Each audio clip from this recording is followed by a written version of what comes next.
Welcome in. What's right with Nick Wright? So here's the deal, folks. I am calling an audible today, and we are on the precipice of one of my three favorite sports weekends of the year. And we are going to do our full wild card weekend pick show, game breakdown, all of it in a full jam-packed episode that will come out tomorrow. Today, however, we are going to do something very, very different, given the events in Minnesota yesterday. And typically, when I stray from sports, I tell people, hey, you fast forward here or come back tomorrow. I am going to implore people to, with an open mind and an open heart, spend these next 15 minutes with me. And that's really, I think, all it'll be. And then we'll wrap up the show, and then we'll, put the clown noses back on and get back in the playground and talk sports.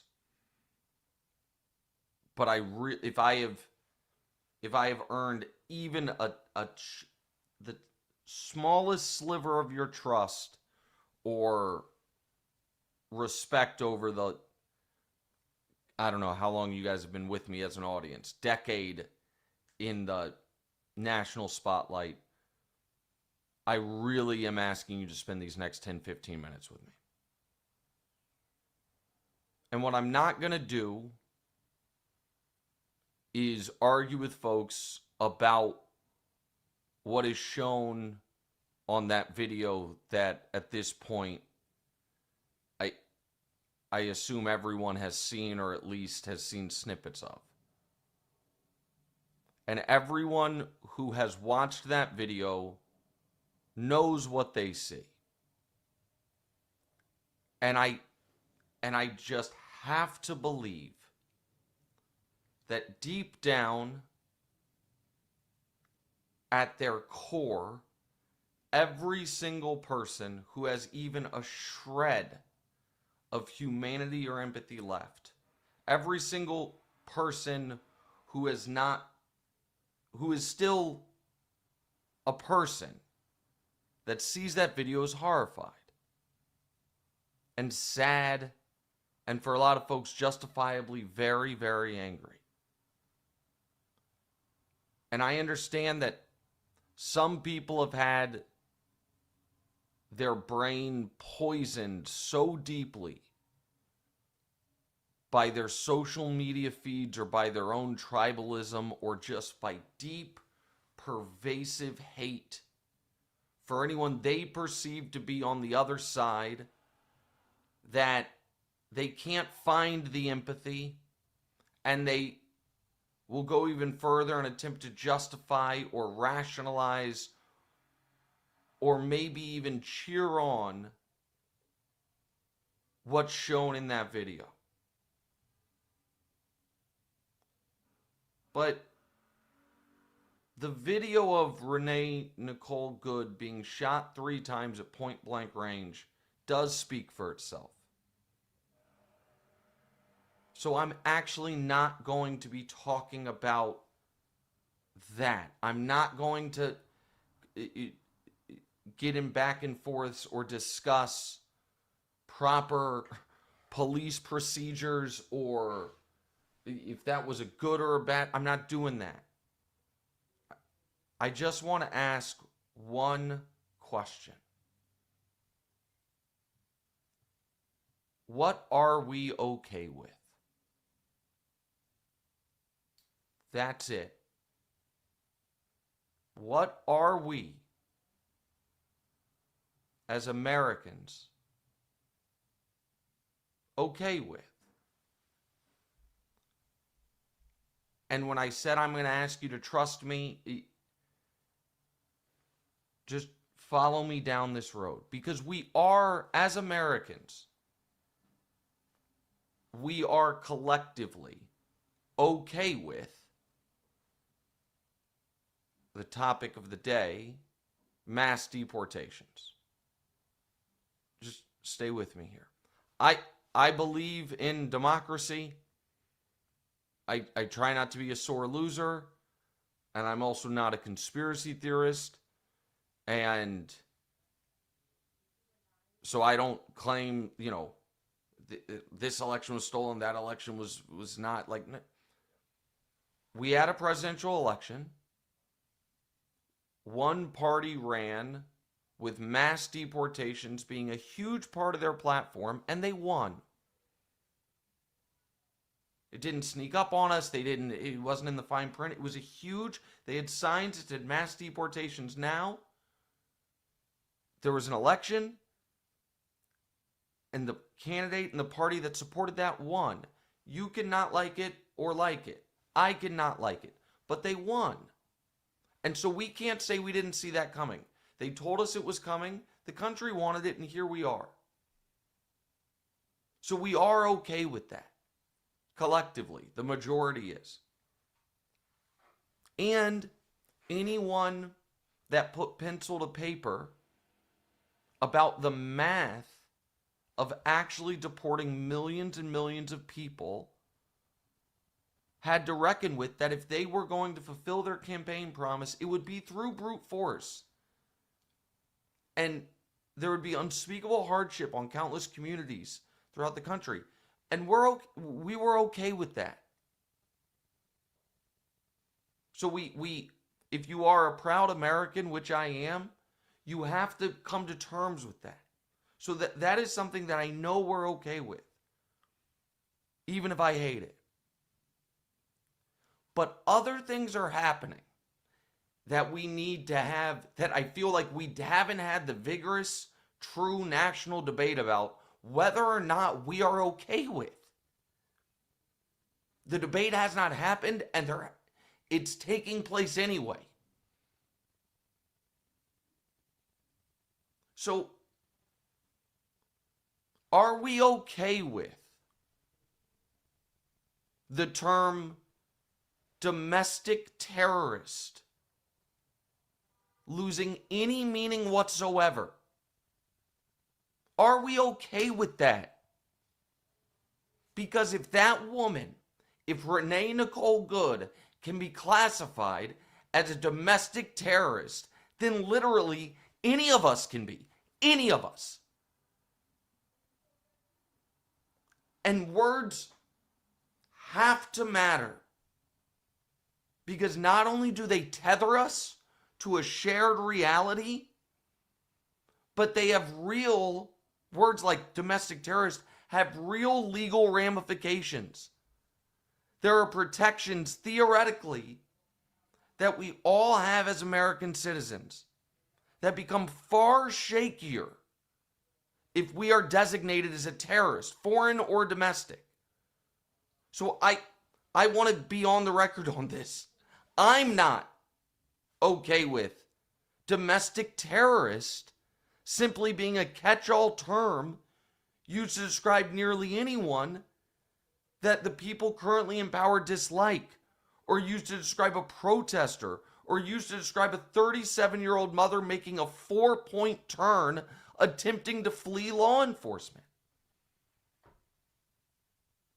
I have another question.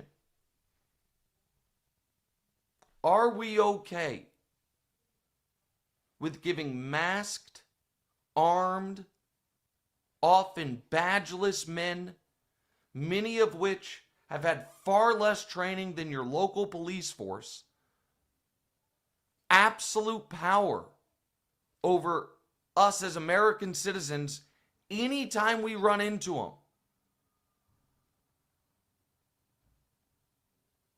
And to further that, are we okay with the growing consensus in some corners of American life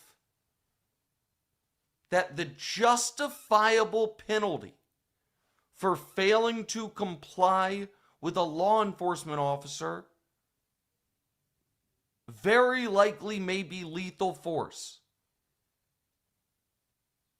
Are we okay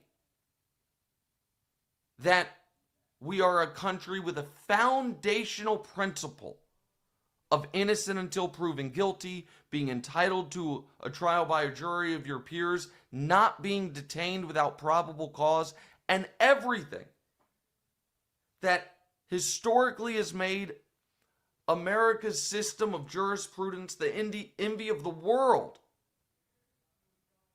Things that apply if you are accused of murder. That all of those things can be thrown out the window at any given moment by a dude in a mask with 47 days of training because he's on a power trip? Are we okay with the de facto punishment for failure to comply with a law enforcement officer at times being harsher than the punishment for bank robbery? I'm not okay with that. Nobody voted for that. But that is clearly, and let me revise, I don't know that nobody voted for that. But that was not put to a vote. Maybe people, it appears some people like it. And if that is where we want to be as a country, then I want there to be a vigorous debate. I want people to make their case. And then we'll see who we actually are as a country. But I can't believe that's where people actually are. But it is the direction we're heading more rapidly than ever before. Are we okay with becoming a nation of show me your papers? That any of us at any given moment, for no rhyme or reason, might have to prove we are allowed to be where we are. Are we okay with that? Again, if we as a country are, then I want to see the proof. I want that to be debated. And I want folks that think that is the best version of America to make their case. And if they win, so be it. But I'm not okay with that simply just being a thing now, just happening.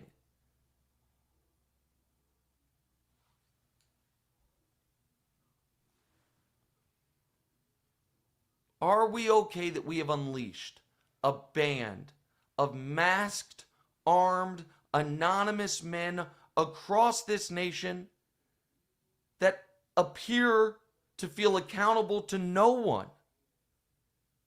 And if they didn't feel accountable to anyone before yesterday, they can only be emboldened after they saw that video and then, most importantly, saw the reaction of literally the most powerful people in the country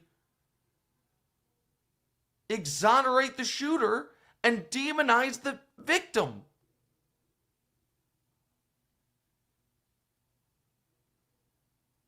Are we okay that we are a nation with foundational principles based in resisting an oppressive government, freedom of speech, freedom of protest, freedom of movement, innocent until proven guilty, and all that goes along with that? And none of that applies, evidently. If you happen to run into the wrong federal agent who decides, don't care about your constitutional rights. And he might just decide that the penalty for not listening to him is death. And then post-mortem, you might be branded a terrorist by your own government. Are we really okay with that? Is that really is that the road we want to go down?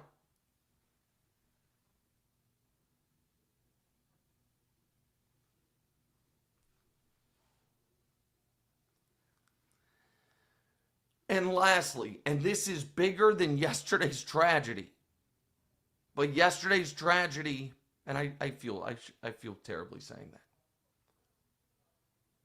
that. for that woman and her family. I understand nothing's bigger than yesterday's tragedy. I apologize. But yesterday's tragedy has once again shined a spotlight on this. Are we okay with there no longer being any type of shared morality amongst us as Americans that trumps our political affiliations? Are we okay that we currently live in a world where we can see a 37-year-old mother shot dead in the street, and we know when we see it, some people, including some of the most powerful people, will not only justify it, but try to convince you that you didn't see what you just saw? Are we okay with lying by the world's most powerful people becoming so brazen and commonplace that even when it's as black and white as the video of the shooting of Renee Nicole Good, that they believe they can instantly create an alternate reality where what we all saw on video is not what we saw on video? I'm not okay with any of it.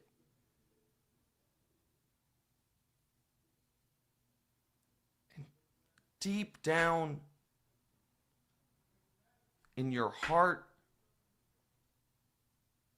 in your soul, in the marrow of your bones,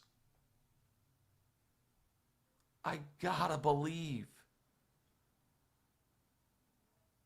you're not okay with it either. What's right?